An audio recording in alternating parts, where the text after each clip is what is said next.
Esta historia comienza antes de la destrucción total causada por el diluvio universal, cuando aún existía otra civilización sobre la Tierra, la que hoy convertida en leyenda llamamos la Atlántida.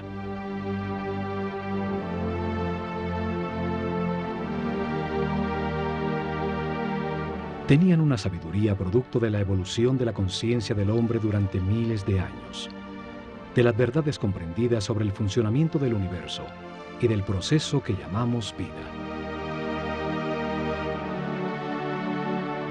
El estudio de las constelaciones les reveló que la humanidad era una unión viviente entre el cielo y la tierra, que las estrellas y los soles la afectaban, formando estaciones, ciclos y ritmos.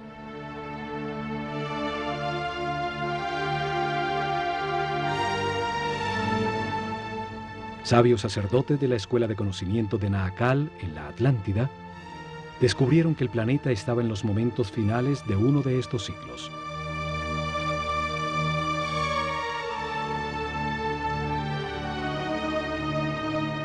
Advirtieron sin ser oídos que una catástrofe inminente destruiría las estructuras que organizaban la vida del hombre.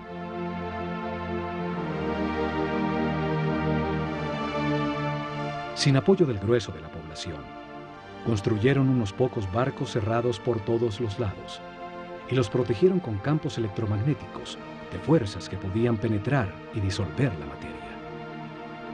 Dirigidos por el sumo sacerdote Chiquitet Arelish Bomalites, subieron a bordo con sus familias, unos pocos instrumentos, algunos animales domésticos, y hacia el este se alejaron de la Atlántida.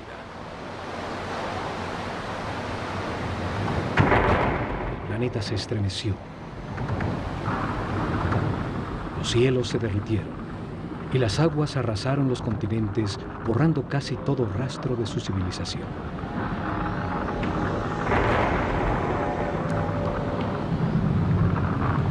Como evidencia en dos lugares muy cerca a Egipto, se encontraron unas gigantescas losas de piedra, llamadas megalitos, que por su enorme tamaño, peso y difícil ensamblaje, demuestran una tecnología desaparecida, seguramente de la civilización atlante. La primera evidencia está en Baalbek, Líbano. Allí se encuentran las tres losas cortadas de piedra, más grandes y más pesadas del mundo. Son llamadas los trilitones.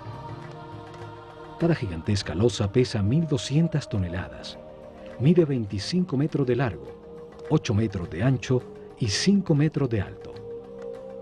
Hoy, el peso más grande que se puede levantar con una grúa, el transportador espacial Discovery, solo pesa 150 toneladas, una décima parte del peso de los trilitones. Hoy no existe la tecnología para levantarlas, y mucho menos para colocarlas con tan extrema precisión. Fueron movidas a su lugar desde 3 kilómetros de distancia donde fueron talladas, y donde aún se encuentra una losa de igual tamaño que nunca fue utilizada por los constructores originales.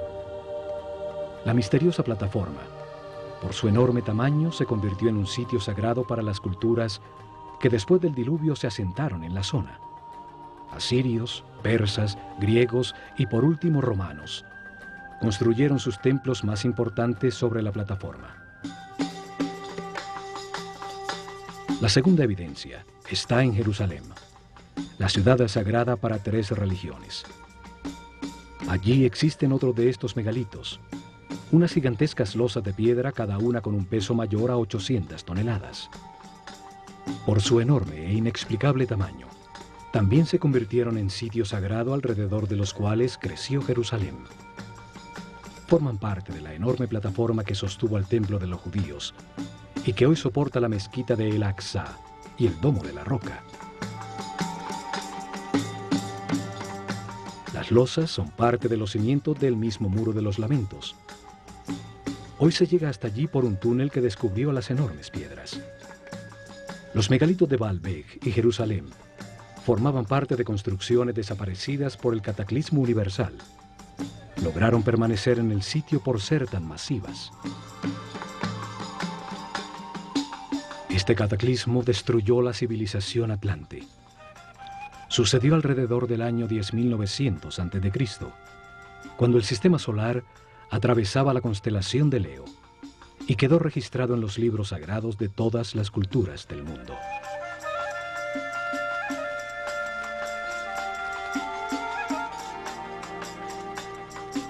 Cuando el equilibrio se recuperó, los sacerdotes sobrevivientes al cataclismo desembarcaron en el centro de la superficie terrestre, en el sitio donde sabían que confluyen las fuerzas telúricas del planeta.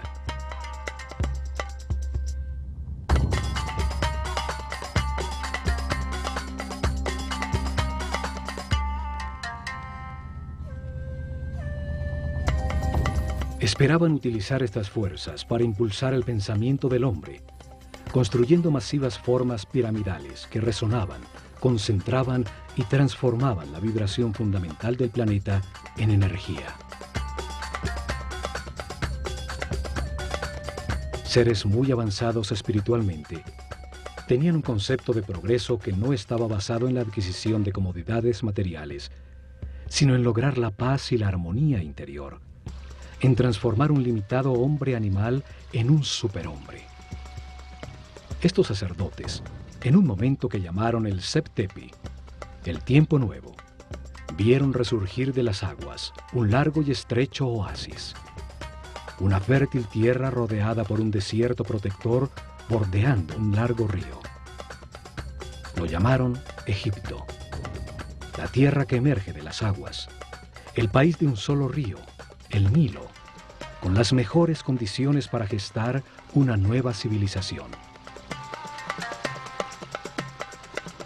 Los sacerdotes vieron el cataclismo como una oportunidad para orientar la humanidad hacia un destino más alto y estructurar en este nuevo ciclo una sociedad dedicada al perfeccionamiento espiritual.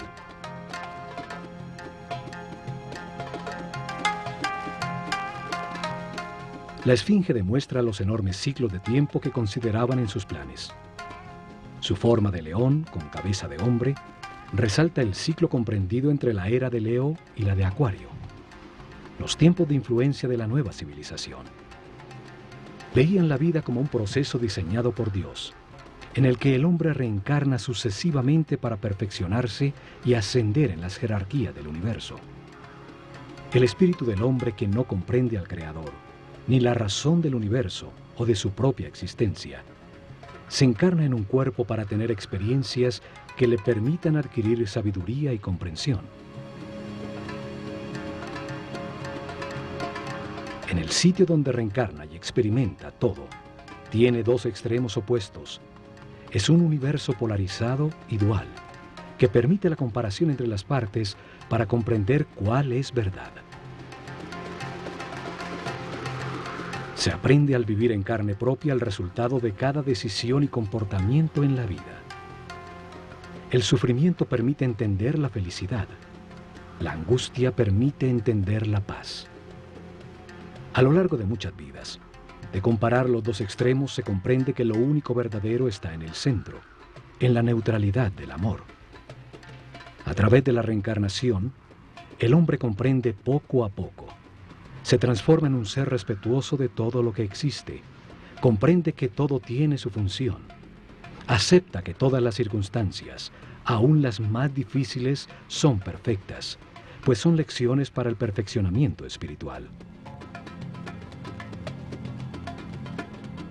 Vida tras vida, el hombre va ascendiendo de nivel, tiene más información, permanece en paz y armonía, maneja más energía vital, se transforma en un ser tolerante y respetuoso que accede a mayores poderes. Comprende que en el universo dual, en las circunstancias contradictorias, lo único que no tiene polaridad es el amor. El amor es neutro, como Dios. Con el zodíaco de Denderá, enseñaron que este proceso de aprendizaje toma a cada espíritu un ciclo cósmico, 12 eras zodiacales.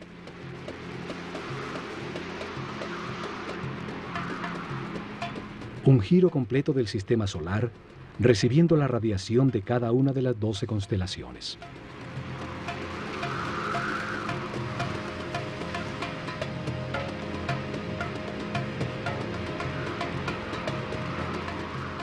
Durante estos 25.920 años, reencarna 700 veces en distintos cuerpos, lugares, tiempos, circunstancias, condiciones y personalidades. En cada vida aprende algo distinto. Cada vez nace influenciado de distinta manera por las fuerzas que irradian las estrellas. Así, todo ser vivo cumple un ciclo cósmico, en el que recibe la energía de las 12 constelaciones, la influencia de los cielos, que marcan ritmos y producen distintos estados. Conociendo la relación de este proceso de aprendizaje, de las vidas del hombre en la Tierra, con el movimiento del planeta y del sistema solar, a través de las constelaciones, rigieron sus planes por las estrellas. Estructuraron un método para revelar información sobre Dios, el universo y el proceso de perfeccionamiento durante miles de años. Una forma para mostrar al hombre qué es la vida y para qué existe. Establecieron unas fases para revelar información sobre Dios a su pueblo. Unas etapas que cambiarían con las eras zodiacales en la bóveda celeste. Épocas dedicadas a estudiar cómo Dios creó el universo y luego la conciencia del hombre. Cada fase de la revelación estuvo dirigida por un centro religioso que se construyó a lo largo de la columna vertebral de Egipto, el Nilo. Actuaron como los chakras o centros de transformación y distribución de energía e información al cuerpo del país.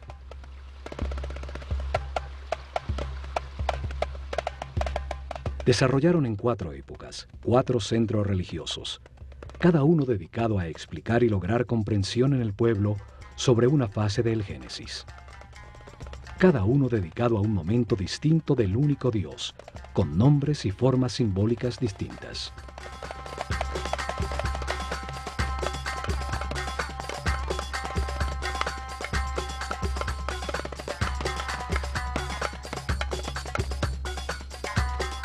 El primer centro religioso fue establecido en Anu, llamada Heliópolis por los griegos, al comenzar la era de Géminis en el año 6620 a.C., en la época predinástica de Egipto. Una era dedicada a la simetría en el arte y en la arquitectura. Fue dedicado a revelar información sobre las características, cualidades y significado de un Dios absoluto, el único Dios, la causa original, el todo, al que llamaron Atum-Ra, la unidad homogénea, estática, antes de manifestar el universo. El segundo centro religioso fue establecido en Memphis, al comenzar la era de Tauro, en el año 4460 a.C.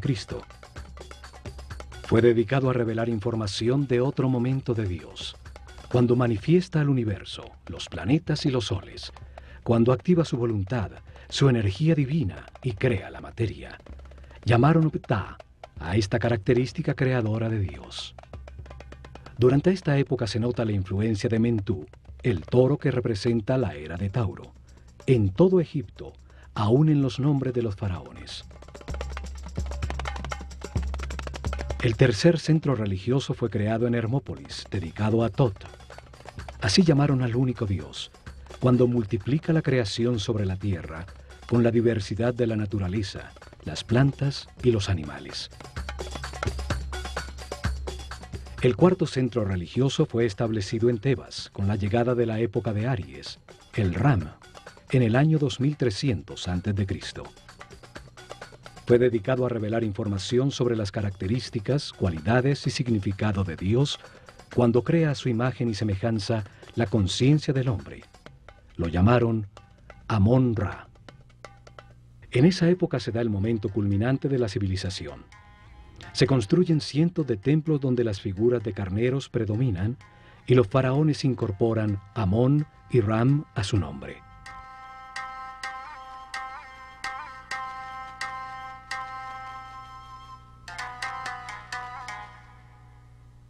Los cambios de era o constelación zodiacal determinaron la duración de cada fase de la revelación.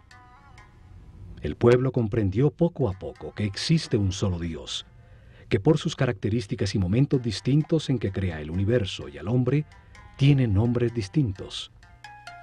Crearon una escuela de misterios para transmitir su conocimiento, garantizando sacerdotes sucesores de su casta que continuaran el proceso de revelación. Alrededor de los templos y centros religiosos desarrollaron el país.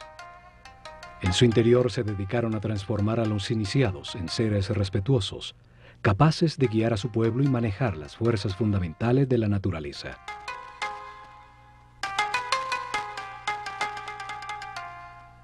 Escogieron sus discípulos entre todos los niños de Egipto por el nivel de conciencia y de sensibilidad que demostraban, dándoles la posibilidad de dedicarse a una vida de sacerdocio.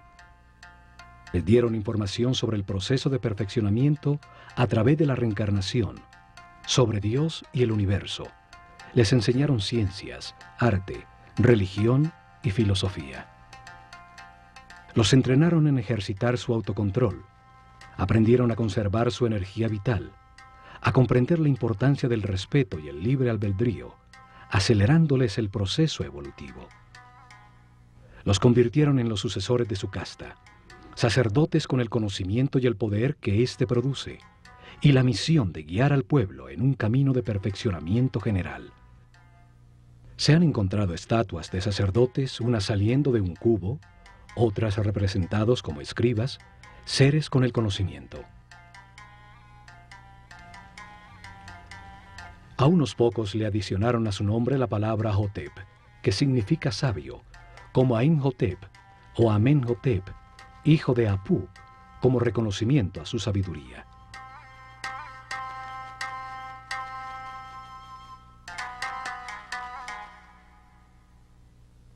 Es en los templos donde concentraron el conocimiento, el poder, la riqueza material y espiritual. Desde allí impulsaron la organización desde la nada de la civilización egipcia.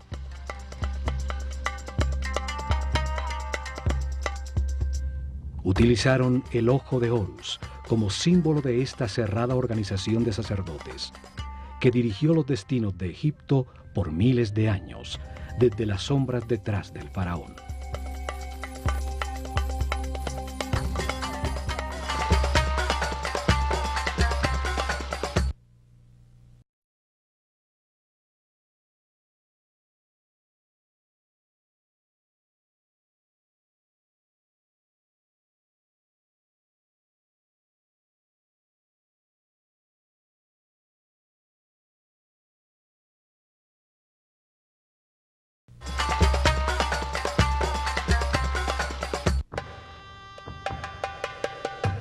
La Escuela de Misterios utilizó el ojo de Horus como su símbolo, una firma que aparece en los muros de todos los templos de Egipto. Un símbolo trae a la mente, evoca lo comprendido de su forma, su acción principal, transmite una idea de manera muy simple, más allá de las palabras.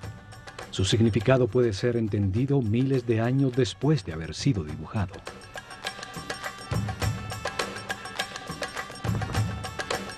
Los ojos son el sentido del sol, el origen de la vida. Actúan percibiendo su luz y las vibraciones de color. Transmiten a la mente la intensidad y la fuerza del fuego. Los ojos son las terminaciones nerviosas que perciben la voluntad divina, la intensidad de la luz, la fuerza de Dios que los egipcios llamaban Fi.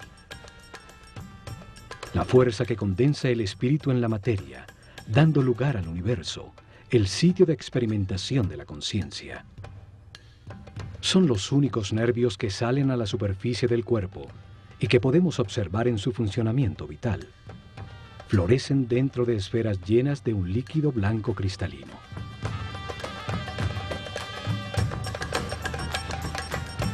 Los ojos simbolizan la dualidad. El ojo izquierdo es solar, sensible a lo negativo. El derecho es lunar, sensible a lo positivo y afirmativo. Cruzan su información para producir la imagen mental correcta del espacio. Simbolizan la experimentación de la conciencia en un universo de contrastes, para encontrar la verdad por comparación entre las partes opuestas. Reaccionan a la luz activa del sol, produciendo en la mente la verdadera luz, la energía vital luminosa, una luz invisible que hace posible la inteligencia y la comprensión de la realidad. Los pájaros evocan la acción de volar, la libertad sin limitaciones materiales. El halcón es el pájaro que mejor ve. Horus, el halcón, representa al espíritu cuando completa su aprendizaje en la vida mortal y limitada. Cuando comprende las verdades del universo, porque las ha verificado en muchas vidas, y se eleva sobre las limitaciones materiales, sobre el tiempo y el espacio. El ojo de Horus es la conciencia inmortal que todo lo sabe, que todo lo ve. Puede volar muy alto sobre todo lo que existe o fijar su atención en cualquier detalle. Evidentemente, los sabios sacerdotes se veían como los observadores y los guías de un proceso de perfeccionamiento hacia la luz. Por eso su símbolo era el ojo de Horus, el ojo que todo lo ve.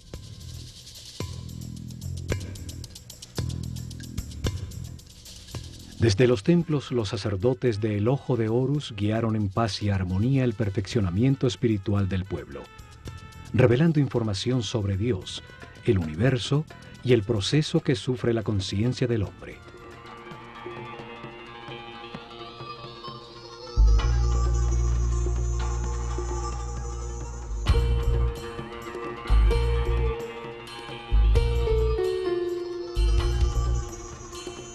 Protegido del exterior por altísimos muros, cada templo era un enorme complejo donde vivieron miles de personas, hombres y mujeres por igual, pues no había distinción de sexo. Dedicaban por lo menos 21 años de su vida a recibir información y entrenamiento para convertirse en sacerdotes o sacerdotisas. El proceso de aprendizaje se realizó en distintos templos, donde permanecían por largos periodos mientras recibían la información que contenían, el entrenamiento correspondiente a ese nivel y las pruebas de autocontrol para avanzar al siguiente nivel en otro de los templos sobre el Nilo.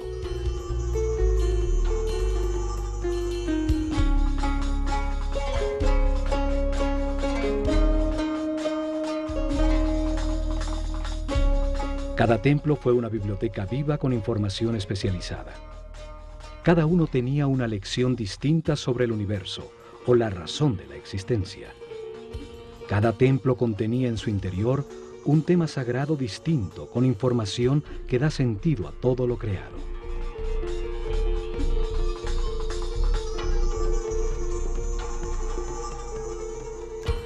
El nivel básico se realizaba durante los primeros 7 años, cuando recibían información general sobre el universo y entrenamiento para manejar los centros energéticos más bajos del cuerpo.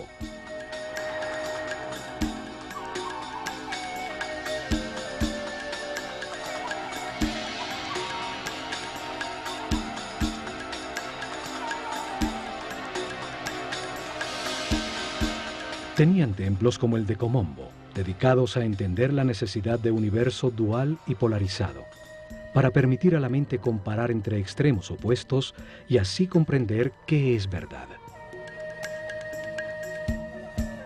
En su interior aprendieron a controlar el miedo a perder, a entender que se tiene lo que corresponde en cada vida para vivir las experiencias de aprendizaje que se necesitan.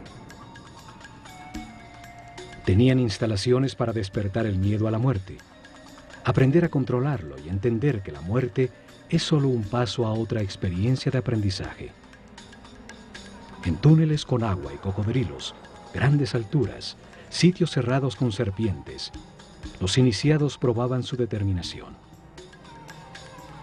Allí recibieron información para superar el miedo a ser abandonado, los instintos de agresión y defensa, a entender la existencia de programas mentales inconscientes que generan reacciones automáticas para poder controlarlos.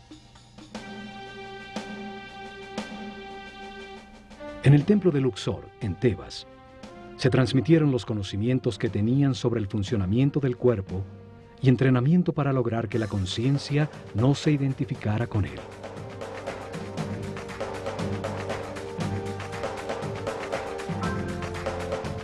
El templo entero era como un organismo humano, Cada salón representaba un órgano con información en sus muros sobre su función principal, el beneficio que el organismo total obtenía al realizarla y su relación con otros órganos.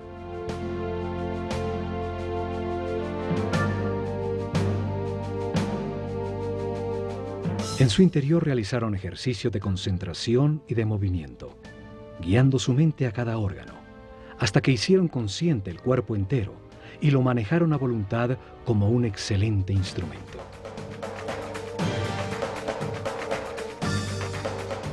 Varios templos con sacerdotisas de Neftis e Isis estaban dedicados a transmitir información y entrenamiento sobre las percepciones físicas, las emociones y deseos carnales del cuerpo, su diferencia con las emociones superiores, la intuición y la inspiración.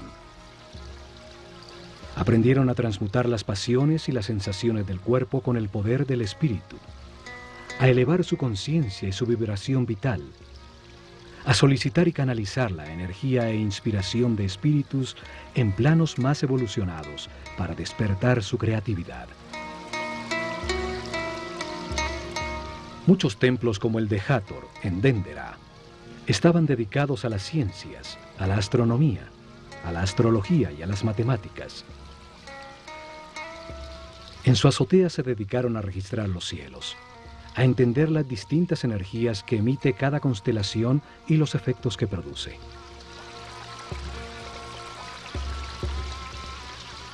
Siguieron día a día los designios de las estrellas, controlando la duración del año solar, la fecha exacta del desbordamiento del Nilo, el momento en que la Tierra cambió de la era de Tauro a la de Aries, los ciclos que afectan el proceso de evolución.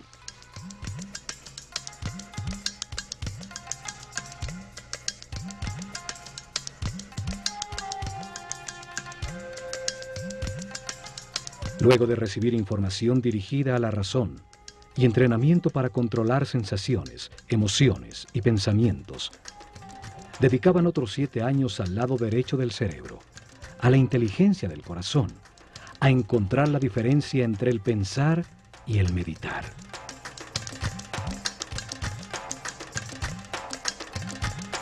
El templo de Karnak, el más grande de Egipto, estaba dedicado a la conciencia, a analizar las fuerzas que la moldean, a entender el proceso de evolución y a acelerarlo utilizando la concentración en conceptos, palabras, sensaciones, puntos exactos o movimientos.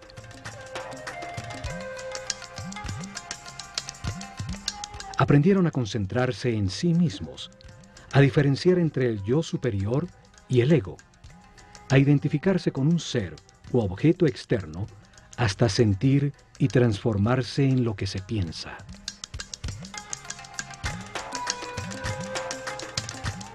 Realizaron ejercicios de telepatía en cercanía física, luego a distancia en un momento determinado del día, hasta aprender a comunicarse mentalmente en cualquier momento.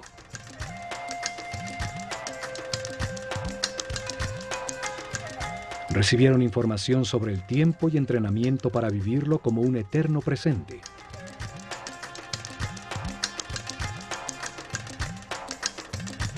Entendieron que pensar es comparar para conocer, y que cuando todo se sabe ya no se piensa ni se compara.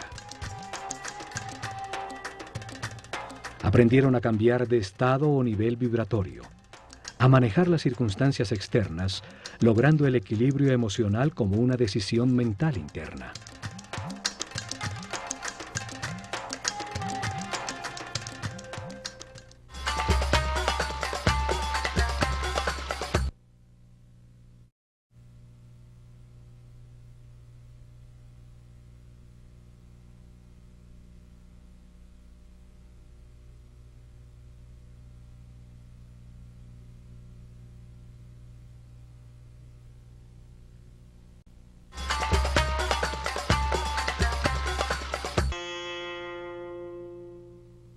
Cada templo contenía 3 niveles de información.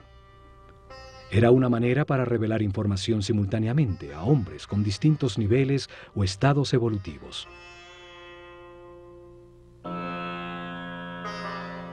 El primer nivel transmitía información básica dirigida al pueblo. Cada templo contaba una sencilla historia llena de símbolos y personajes fantásticos. Un drama sagrado fácilmente comprensible. Las ideas eran expresadas como mitos en forma de historia.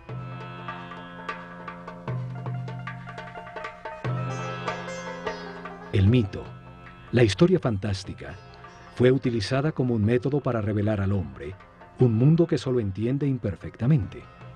Los mitos cobran vida con solo creer en ellos.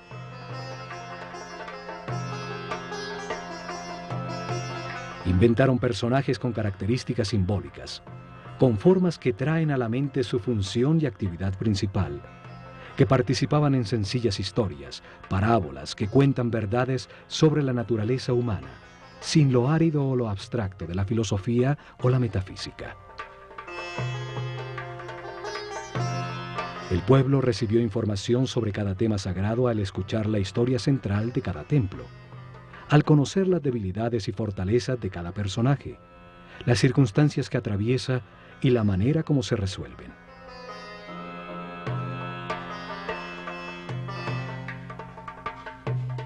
Utilizaron un segundo nivel de información dirigido a los discípulos, seres con un nivel espiritual más elevado, y a los que se les explicaba directamente el mismo tema sagrado, de una manera más concreta y profunda.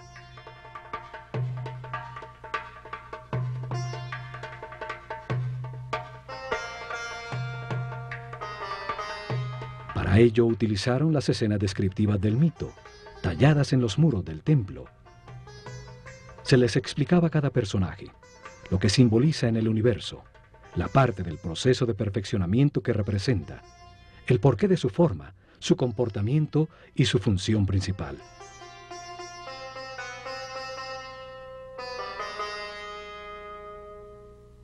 La sabiduría de los sacerdotes de El Ojo de Horus es evidente en la historia que cuenta cada templo, en las formas que utilizaron como símbolos. El solo verlos trae a la mente la acción vital que representan o la cualidad que se gana al hacerla. Al utilizar hombres con cabeza de animal como símbolos, los transforman en ideas que evocan la característica vital del animal. Traen a la mente la función que el animal cumple en el universo.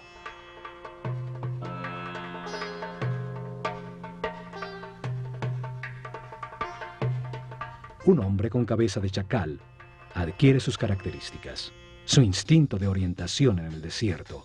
Siguiendo sus huellas, siempre se llega a tierra cultivada. Es entonces un excelente guía. Cada símbolo evoca una comprensión. La forma simple de un pájaro evoca en la mente el vuelo, la libertad. Un disco solar sobre la cabeza de un hombre habla de su claridad, de la sabiduría que irradia, de la información que tiene, del nivel de su conciencia.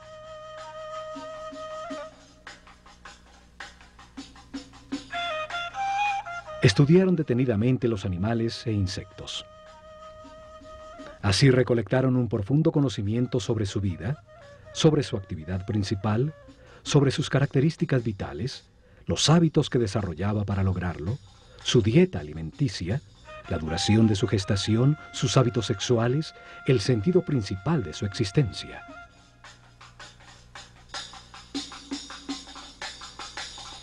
Escogieron los animales más idóneos para representar una acción vital y lo que logra el universo cuando se ejecutan. El proceso del gusano que se arrastra y teje para luego transformarse en mariposa.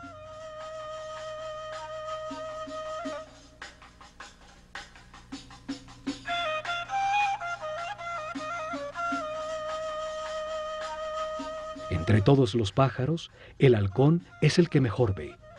Tiene un cerebro óptico, con la vista más perfecta y desarrollada. Por eso es escogido como símbolo para representar esa función vital, el sentido de la vista.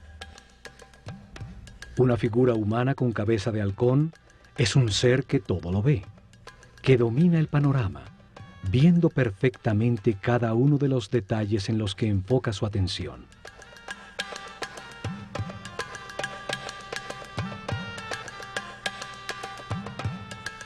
Estas figuras llamadas dioses o néteres por los egiptólogos que creen que Egipto era politeísta y que adoraba a los animales.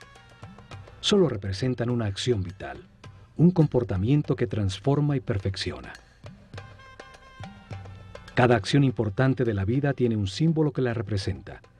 Comunica la transformación que ocurre en la esencia del individuo que la ejecuta, lo que se obtiene. Un par de brazos indican adoración, unas piernas la acción de caminar, una boca la acción de hablar.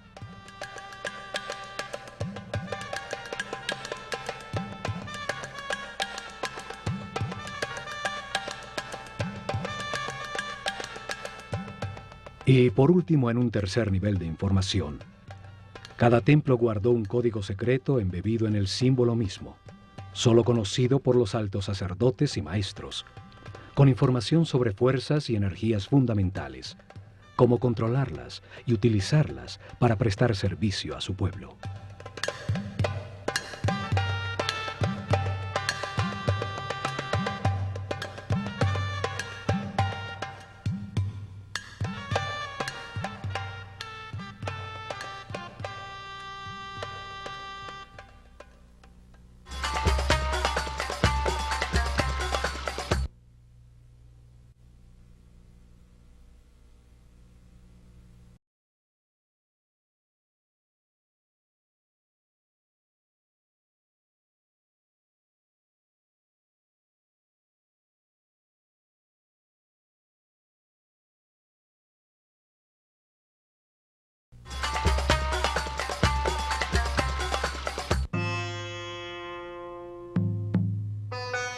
En templos como el de Horus en Edfu, el sumo sacerdote dirigió a los discípulos más evolucionados a desplazar su conciencia en el tiempo, abriendo el inconsciente para revivir y comprender las vidas pasadas en su proceso de reencarnación.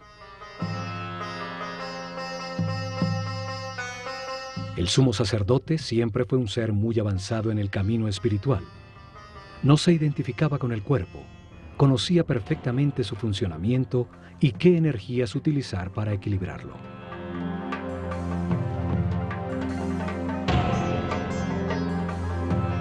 Controlaba desde su centro nervioso en la corona el más alto nivel de energía vital. Permanecía en un eterno presente irradiando amor, guiando y sirviendo con su divino poder.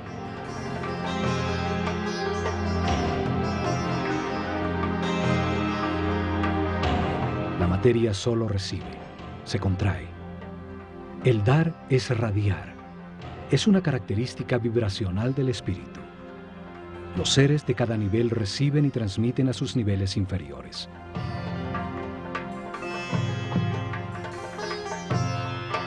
En sus salones entendieron que la realidad está compuesta de 7 niveles de energía vibracional, 7 corrientes energéticas con 7 distintos niveles de poder o fuerza.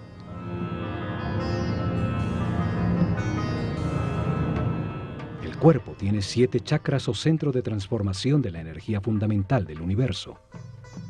Cada ser humano en su vida presente utiliza uno de esos 7 centros dependiendo del nivel de evolución de su conciencia. A mayor comprensión del universo, más respeto, más alto el chakra o centro nervioso que utiliza para transformar la energía. Mayor cantidad de energía procesa diariamente y más poderes trascendentales tiene.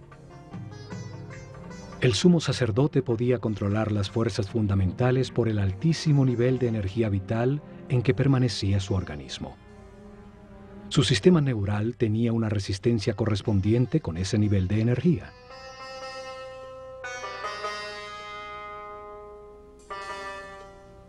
Así, en todos los templos de Egipto, los iniciados recibieron información y entrenamiento.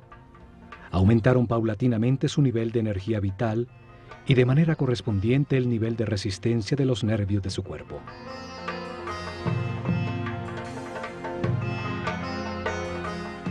Aprendieron a mantenerse en paz, armonía, a respetar todo lo que existe, a aceptar la perfección del universo para conservar sus niveles de energía vital en el camino de perfeccionamiento que lleva a la omnipotencia, al control de fuerzas y energías superiores. Una intensa preparación física, mental y espiritual que terminaba con el momento de experimentar la totalidad y la nada, lo manifestado y lo inmanifestado, y recibir en una pirámide una poderosa energía que permite vislumbrar el séptimo nivel de conciencia. Durante la era de Tauro, se dedicaron a experimentar con una forma piramidal de tecnología resonante que transformaba las vibraciones del planeta en energía. Un conocimiento heredado que había de llevar a la práctica.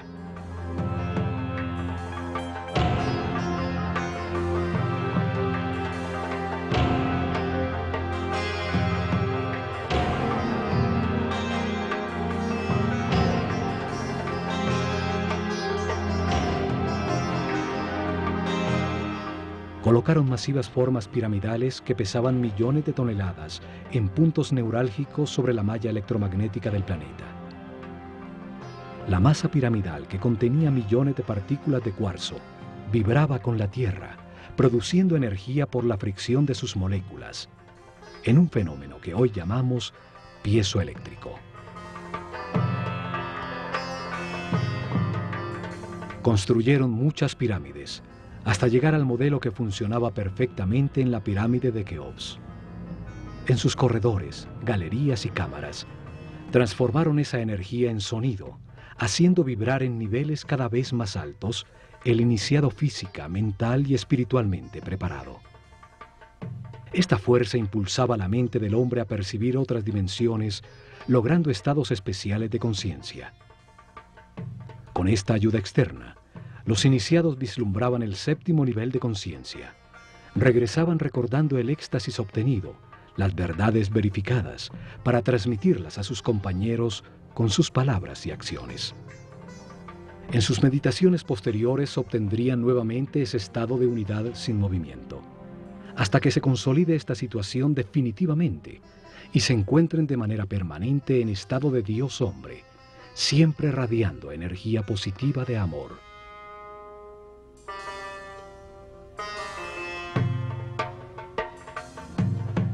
Los conocimientos sobre las formas puras del universo, los bloques básicos con los que se organiza la energía y la materia, fueron fundamentales para el desarrollo de la civilización egipcia. Hoy llamamos a esas formas puras sólidos platónicos. 5 polígonos con sus lados y ángulos iguales, basados en triángulos equiláteros, la forma divina que no tiene tensiones.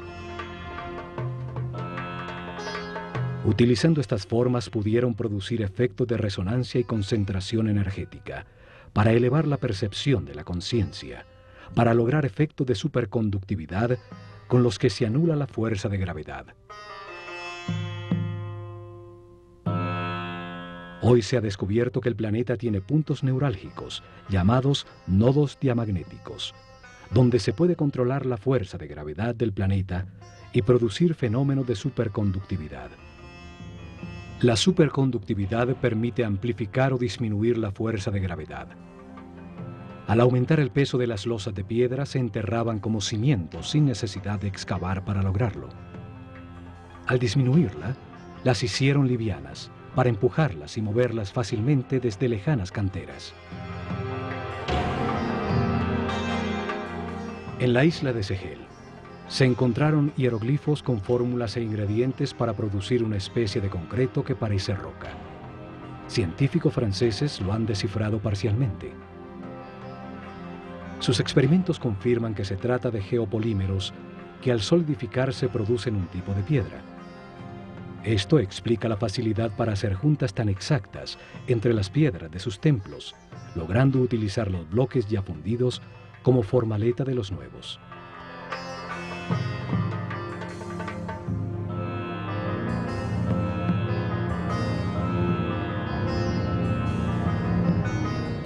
Pero lo más importante fue su visión de que la vida es un proceso diseñado por Dios para ampliar la conciencia del hombre. Que el espíritu del hombre se encarna repetidamente en un cuerpo para comprender la armonía por los resultados de sus decisiones.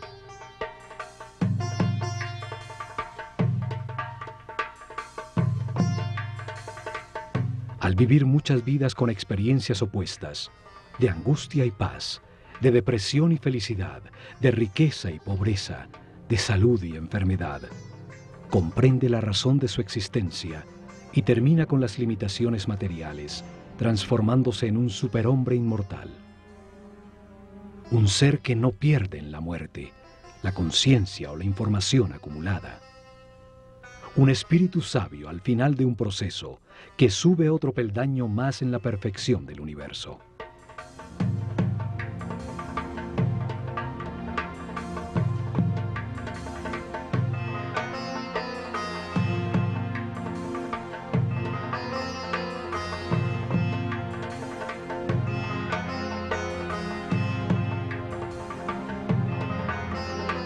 El hombre reencarna muchas veces.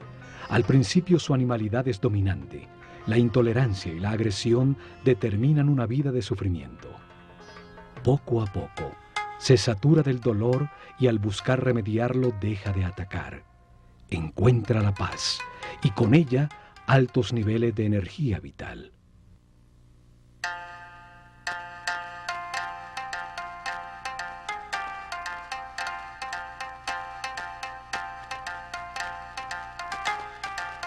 Con la información del proceso de perfeccionamiento y de las leyes que lo regulan, los egipcios mejoraron su vida. Aceptaron los momentos difíciles como parte de su camino de aprendizaje, logrando permanecer en paz y armonía.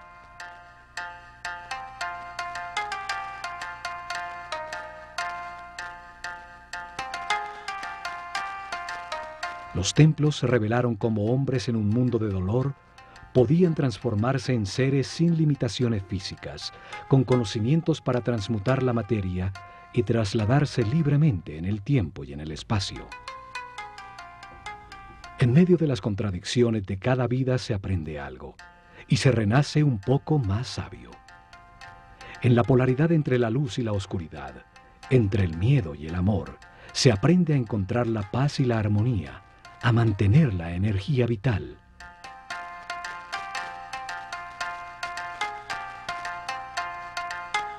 Al experimentar en carne propia los tormentos y la angustia que producen la ira, el odio, el rencor o la venganza, se comprende el valor de la armonía.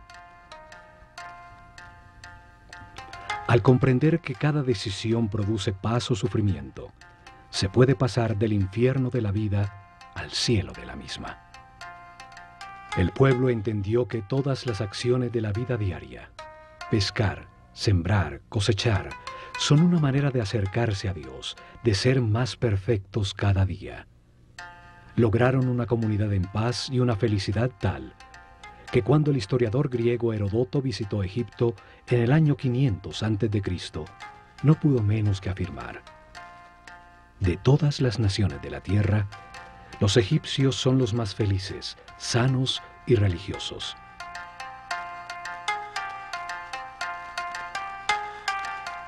Sin embargo, no tenían una palabra en su idioma que significara religión. No veían ninguna diferencia entre lo sacro y lo mundano. Se veían como los encargados de comprender que Dios, el universo y el hombre forman una unidad manifestada por amor.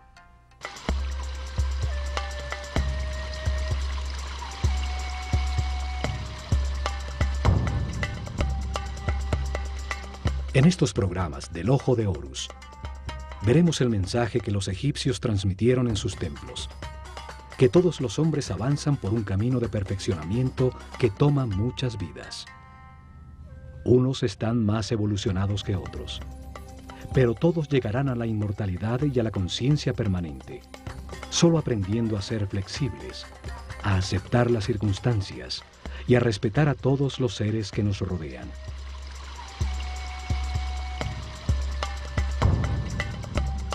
El camino puede ser de sufrimiento o de paz y armonía. Depende que se valore lo que se tiene y se agradezca la oportunidad de estar vivos para tomar conciencia que fuimos creados por amor.